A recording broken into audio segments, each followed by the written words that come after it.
Welcome friends. வாங்க இன்றைக்கி நம்ம உடல் ஆரோக்கியம் தரும் சிறுதானிய வகையை சேர்ந்த குதிரைவாலி அரிசியை வச்சு சூப்பர் டேஸ்டான அரிசி உப்புமா எப்படி செய்யலான்னு பார்க்கலாங்க. நிறைய சத்துக்கள் அடங்கிய இந்த சிறுதானியம் வச்சு நம்ம நிறைய வகையாக டிஃபன்லாம் செய்யலாங்க. இன்றைக்கி நான் இது அரிசி உப்புமா எப்படி செய்யலான்னு பார்க்கலாங்க. அதுதான் செஞ்சுருக்கேன்.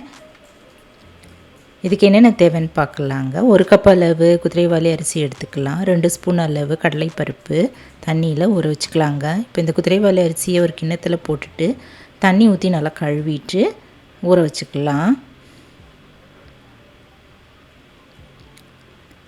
இது ஊறுற நேரத்துக்கு நம்ம இதுக்கு சைட் டிஷ்ஷாகவும் நம்ம சட்னி அரைச்சிக்கலாங்க. தேங்காய், உடச்ச கடலை, பச்சை மிளகாய், உப்பு, புளி இதெல்லாம் வச்சு கொஞ்சம் தண்ணி ஊற்றி மிக்ஸி ஜாரில் போட்டு நல்லா நைஸாக அரைச்சிக்கலாம்.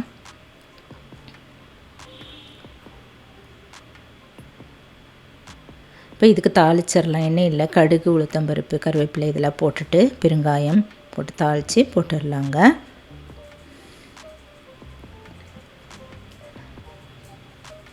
இப்போ இதுக்கு கொஞ்சமாக தேங்காயும் ஒரு 1/4 கப் அளவு தேங்காய் திருவி வச்சிடலாம். கடலைப்பருப்பு ஊறிடுச்சு.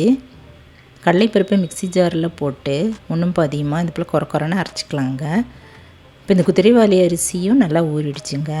கொஞ்சம் பச்சை மிளகாய், இஞ்சி, கருவேப்பிலை இதெல்லாம் கட் பண்ணி எடுத்து வச்சுக்கலாம். இன்னொரு அடுப்பில் நம்ம ஒரு 3 டம்ளர் தண்ணி நல்லா கொதிக்க வச்சிடலாங்க. இப்போ அடுப்பில் ஒரு குக்கர் வச்சுட்டு அதில் 3-4 ஸ்பூன் அளவு ஆயில் ஊற்றிட்டு எண்ணெய் நல்லா காஞ்சதான் 1/2 டீஸ்பூன் அளவு கடுகு, 1/2 டீஸ்பூன் உளுத்தம்பருப்பு இதெல்லாம் போட்டு நல்லா வறுத்துட்டு கூடவே பெருங்காயத்தூள் ஒரு 1/4 டீஸ்பூன் அளவு போட்டு வறுத்துக்கலாம். இப்போ இதெல்லாம் நல்லா பொரிஞ்சு நல்லா செவந்ததும் நம்ம கட் பண்ணி வச்சுருக்கிற கருவேப்பிலை, பச்சை மிளகாய், இஞ்சி அதெல்லாம் போட்டு வதக்கிடலாங்க.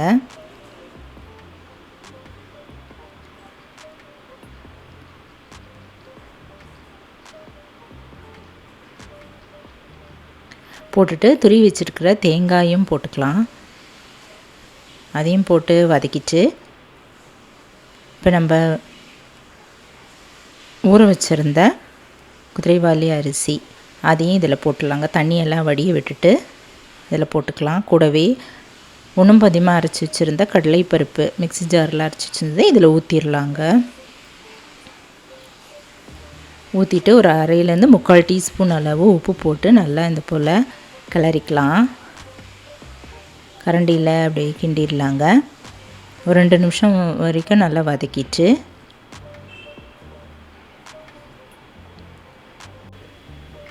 இதெல்லாம் நல்லா வதங்கின பிறகு நம்ம சுட வச்சுருக்கிற தண்ணி 1 கப் அளவு அரிசி எடுத்துருந்தோம். 1க்கு 3 கப் அளவு தண்ணி இதில் ஊற்றிக்கலாங்க. நல்லா சூடான தண்ணியை இதில் ஊற்றிட்டு நல்லா கலந்துட்டு மூடி போட்டு மூடி வச்சிடலாம். ஆவி வெயிட் போட்டு நல்லா 3 சவுண்டு வர வரைக்கும் நல்லா வேக வச்சுட்டு இறக்கி வச்சிடலாங்க. மீடியம் ஃப்ளேம்லேயே நல்லா வேகட்டும்.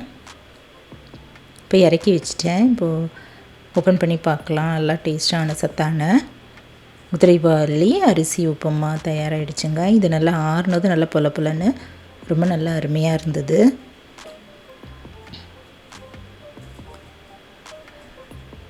சத்தான இந்த சிறுதானிய உப்புமா நீங்களும் இது போல் ஒரு தடவை செய்து பாருங்கள்.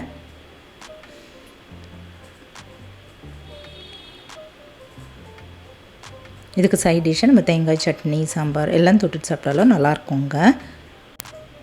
நம்ம போன் ஸ்ட்ரென்த்தாக இருக்க இது ரொம்ப ஹெல்ப்ஃபுல்லாக இருக்குங்க. வளரும் பிள்ளைங்களுக்கு இது நம்ம அடிக்கடி செய்தும் கொடுக்கலாம். ரொம்ப நல்லது. அவங்க ஆரோக்கியமாகவும் இருப்பாங்க. டயபெட்டிஸ்க்கு ரொம்ப நல்லதுங்க இது. ரத்த சோகை உள்ளவங்களும் இதை அடிக்கடி சேர்த்துக்கலாம். நீங்களும் இந்த போல் குதிரைவாலி அரிசி வச்சு சூப்பர் டேஸ்டான அரிசி உப்புமா செய்து பார்த்துட்டு எப்படி இருக்குன்னு சொல்லுங்கள். இந்த வீடியோ பிடிச்சதுன்னா என்னுடைய சேனலான குக்கிங் வித் சித்ரா அன்பு சேனலை சப்ஸ்கிரைப் பண்ணிக்கோங்க. தேங்க்ஸ் ஃபார் வாட்சிங். நம்ம அடுத்த வீடியோவில் பார்க்கலாம். நன்றி, வணக்கம்.